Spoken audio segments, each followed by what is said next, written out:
এখানে বাচ্চাগুলোকে খাঁচায় ভরবো, রোদে বসানোর জন্য। চলে আসো।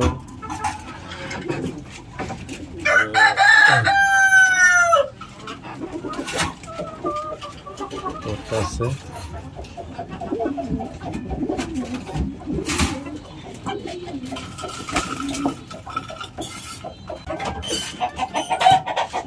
এখানে এই দুটাকে দেবো, একটু ফাঁকা করো।